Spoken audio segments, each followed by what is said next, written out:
The Fairmont Chateau Laurier glittered that night the way old money always glitters. Not with warmth, but with the cold precision of things that have never needed to try. It was the kind of gala where the champagne cost more than a month's rent, and the smiles cost even more. The Ottawa Heritage Arts Foundation annual fundraiser, black tie, invitation only. The sort of event where Louisa Bramwell had no business being, except that her firm had designed the lighting installation in the grand ballroom, and someone had forgotten to remove her name from the guest list after they'd already cashed her company's check. She stood near the east wall, beside a pillar wrapped in white orchids, wearing a deep burgundy dress she'd bought 3 years ago for her cousin's wedding. It still fit, just differently now. The kind of differently that made other women's eyes sweep down and back up again, with the particular efficiency of a customs officer who's already decided what to flag.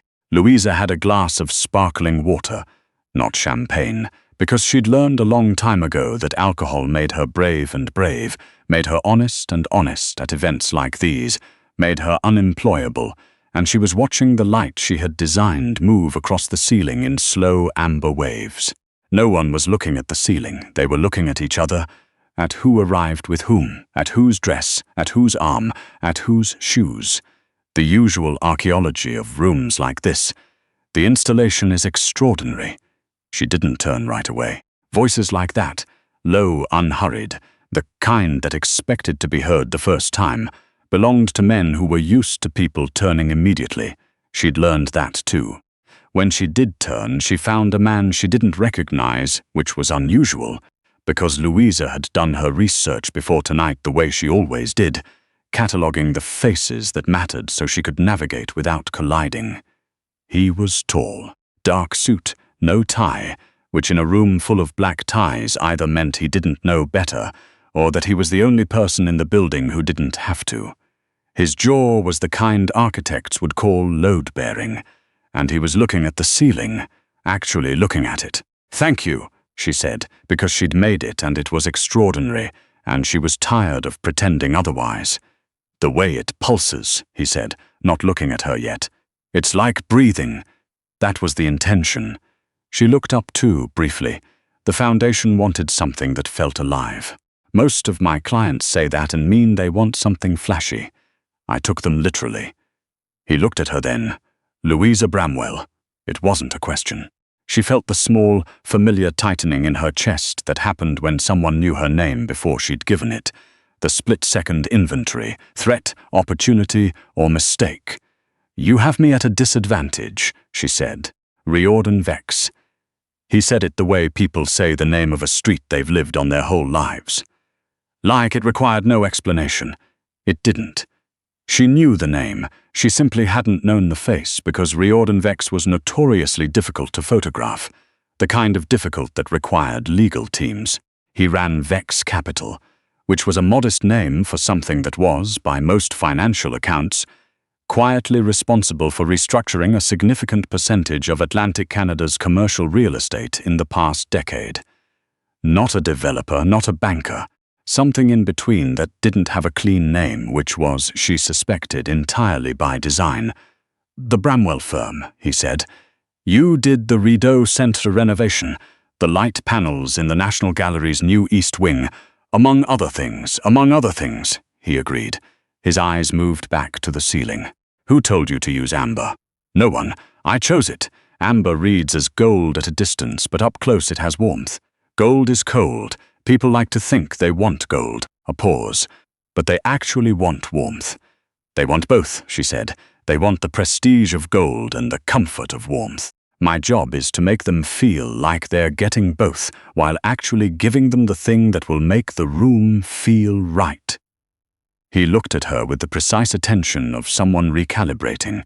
She was used to being looked through. She was not used to being looked at like that. "I'd like to offer you a commission," he said. "My firm's schedule is—" "Not through your firm."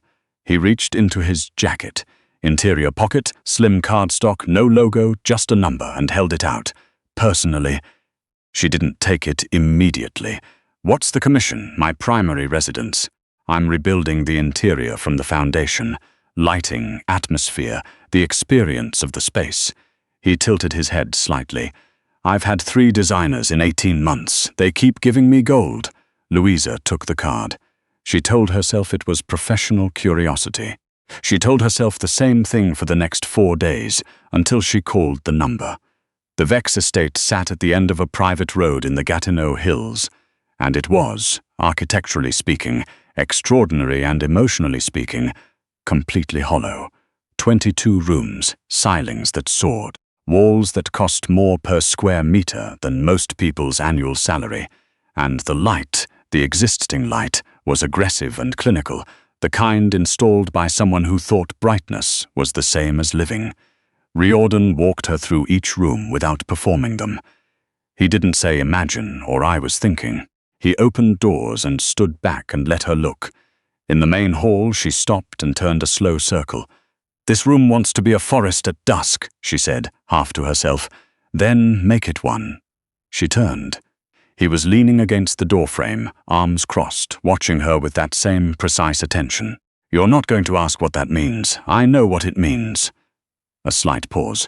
Or I trust that you do, which amounts to the same thing.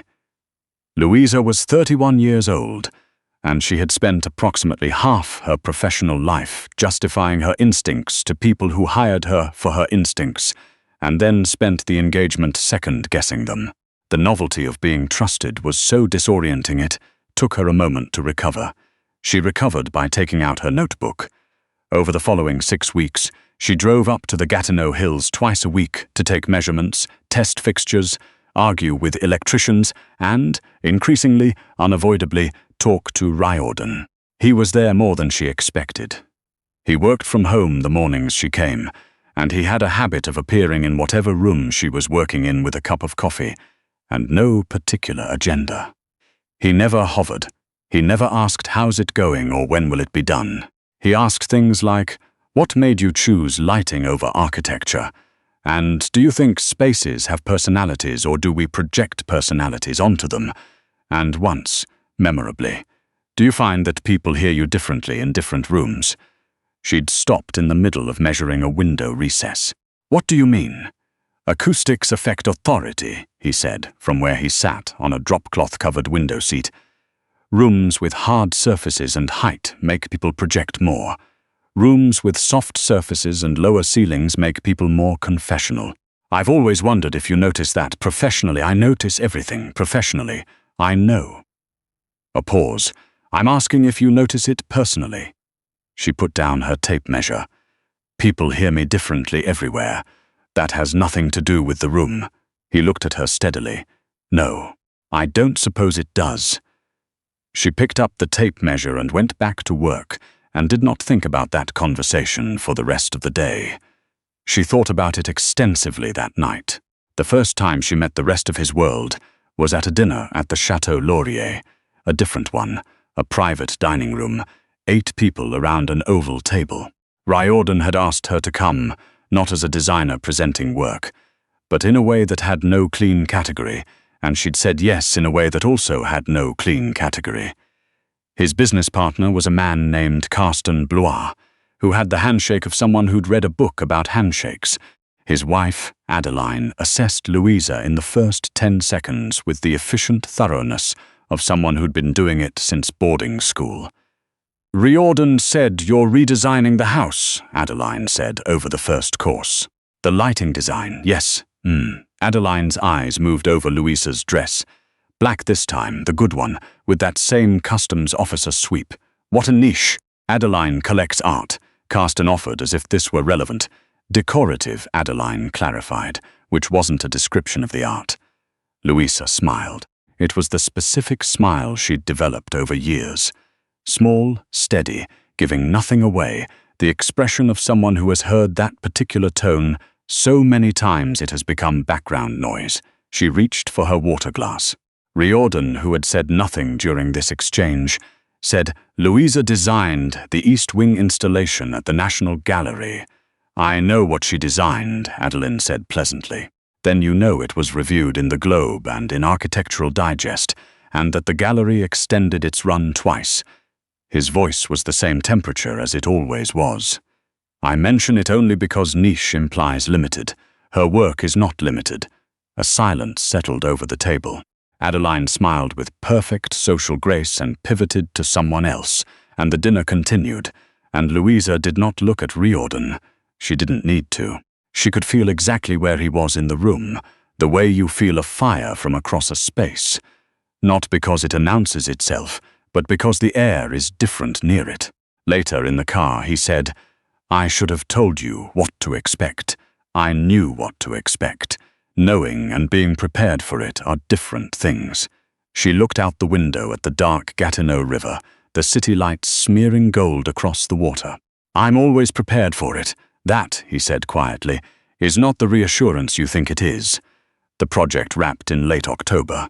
She presented the completed work on a Thursday evening, walking him through each room as the lights came up. The forest dusk hallway, the library with its deep reading warmth, the kitchen where she'd installed a spectrum that shifted from functional morning blue to golden evening in real time, automatic, like the house had learned when people needed what. He stood in the center of the kitchen for a long time. "It feels inhabited," he said finally. "That's what I was going for. I've lived here for 4 years," he looked around slowly. "It didn't feel inhabited before." She was proud of that.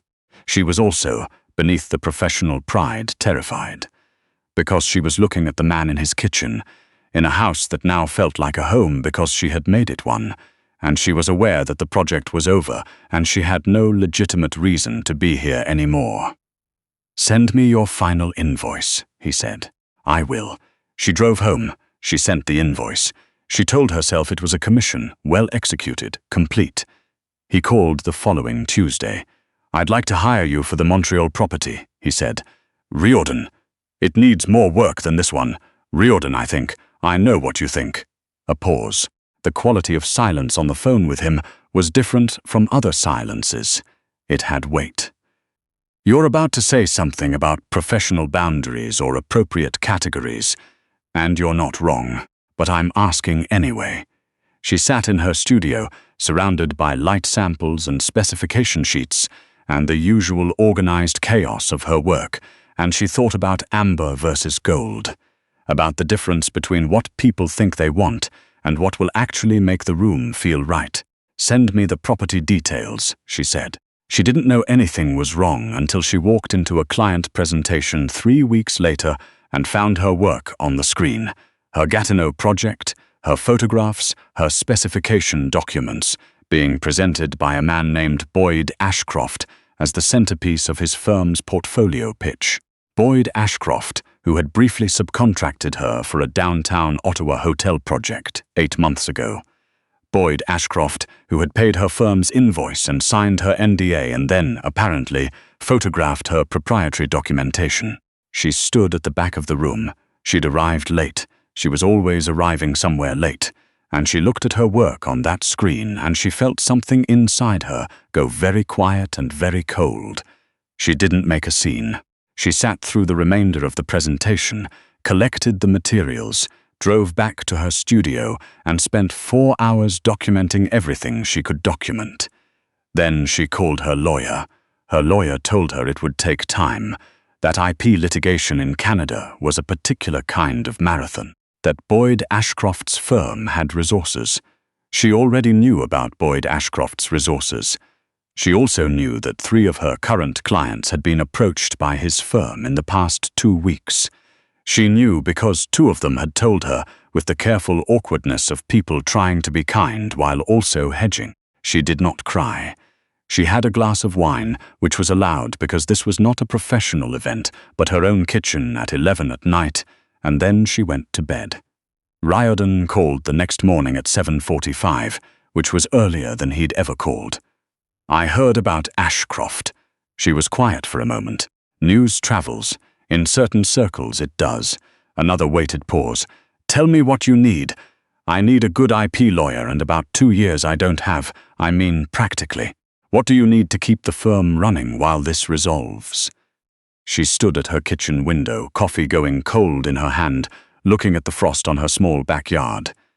She was not good at being in need. She'd spent a long time making sure she didn't have to be. Nothing, she said. I'll manage. Louisa, I'll manage. He let that sit for a moment. Then, I'm moving the Montreal Commission timeline up. I'll send the advance payment this week. Riordan, I know you don't want it as a favor. His voice was steady. It's not a favor. I want the Montreal property done before February. I have business reasons. The advance is contractual. She knew it wasn't. She also knew he knew she knew. She let him do it anyway, which was harder than refusing would have been. The story got out, the way these things do, over several weeks and through several channels. Boyd Ashcroft's IP issue became a matter of professional conversation in circles that talked about these things. Her lawyer was good. The documentation was thorough. Boyd Ashcroft's firm settled. The settlement was not nothing. It was also not everything she'd lost, because 2 of those 3 clients didn't come back. And the 6 months it took had cost her projects she never got to bid on. But the National Gallery extended an invitation to discuss their permanent collection redesign. The commission was larger than anything she'd previously done. The project lead mentioned that the East Wing installation had been cited specifically, by name, in the committee's decision to pursue a lighting-based redesign approach. She found out on a Wednesday afternoon. She sat at her desk for a while after the call, looking at the February light coming through her studio windows. That particular Canadian February light, grey and relentless and somehow also clarifying, and she thought about Amber, about how you give people the warmth they actually need while letting them believe they're getting the gold they think they want. Her phone rang. I heard about the gallery, Riordan said.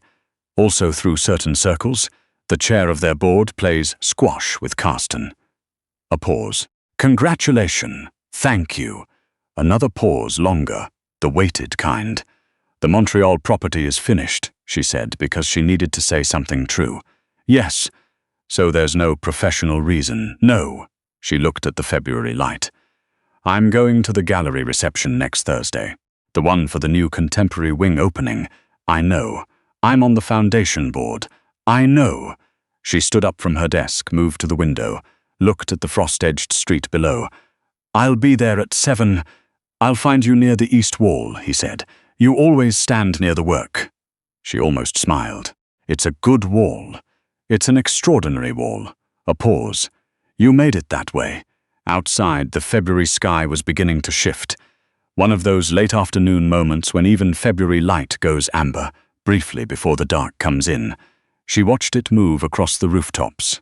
She'd spent a long time learning to work in rooms where the light was wrong, where she was the wrong shape for the space, where the warmth she brought was catalogued and discounted by people who preferred the cold precision of things that had never needed to try.